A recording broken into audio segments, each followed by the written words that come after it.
It's called the Herd Hierarchy. I do it every Tuesday, and here we go. Herd Hierarchy. Time is now. Let's go. The top 10 NFL teams according to Colin. Number 10. Well, the Raiders are 8, 9, or 10. I put them at 10 because they have an interim head coach. And the two teams I put right above them have, like, legendary coaches. Listen, Derek Carr and this offense is averaging 2 yards more per play without Gruden, and also averaging 11 more points per game without Gruden. I don't know what to make of that. I have no idea what to make of it. Gus Bradley's done a good job. They are a top 10 team in this league. Derek Carr has been undervalued for his entire career. They are somewhere in the top 10, and I put them 10. Number 9. They beat the Ravens, but the Ravens have a Hall of Fame coach, and the Raiders have a interim coach. And Lamar Jackson's averaging 346 yards a game rushing and passing. That leads the NFL. I do worry about their secondary. It's a little bit of a mess. If they don't get a pass rush, Joe Burrow picked it apart. So that's an issue. They are a flawed team. But to me, the Ravens, if they play today, it's a 1-2 point spread. I just think I get a Hall of Fame coach over an interim coach, and that means something. Number 8. You know, again, right there with the Raiders, the Patriots are not as dynamic as the Raiders are offensively, but back-to-back wins. They've scored 25-plus points in 4 straight games. And let's be honest about this. They do a lot of things well. They got one of the best kickers, the best coach, the best offensive coordinator, arguably, excellent O-line, solid running game. They don't turn the ball over. You don't get a lot of penalties. Now, they're not very dynamic offensively, but they can win the time of possession battle, and they're out of the big mistake offense, which Mac Jones, first 5-6 weeks, he's a rookie. He's now completing 68% of his throws. When I watched him the last 2 weeks, my takeaway is that is a playoff team. Not a great playoff team, not a Super Bowl winning team, but they have become a playoff team. Number 7. I got to give respect to the Titans. I know they lost Derrick Henry. He's going to be back at some point. Maybe the playoffs, but he's going to be back. I got to tell you something. I like Vrabel. I like their culture. I like their toughness. You know, there's something to be said. If you got a tough guy coaching you, you're a tough team. Tomlin's a tough guy. Pittsburgh's tough. Vrabel's a tough guy. If all these coaches got into a sumo wrestling, Vrabel and Tomlin would be the last two guys. I like their culture. I like their toughness. They got wins over the Bills, the Chiefs, the Colts. Only 3 of their remaining opponents have a winning record, and I think they're going to be okay without Derrick Henry. I don't think they're going to be as good, but I just kind of trust their culture. I trust their coach. I trust their offensive line. And you know what?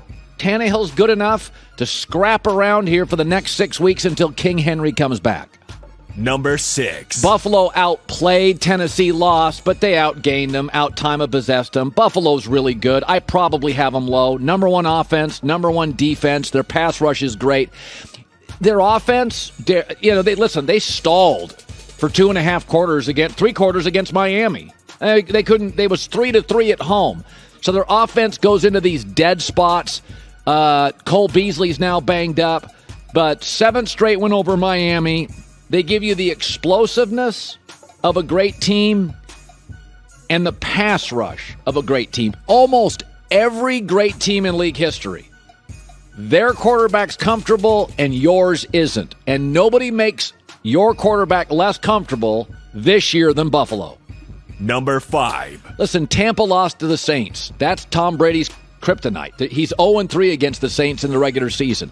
They're all banged up. So Gronk hasn't been around. AB hasn't been around. Their secondary's all banged up. This was the first time in a month they didn't look fantastic. They've got notable players coming back. Do you really think this morning that derails them? Do you think significantly less than them? I don't. I just think sometimes there are matchups. Also, let's give the Saints credit.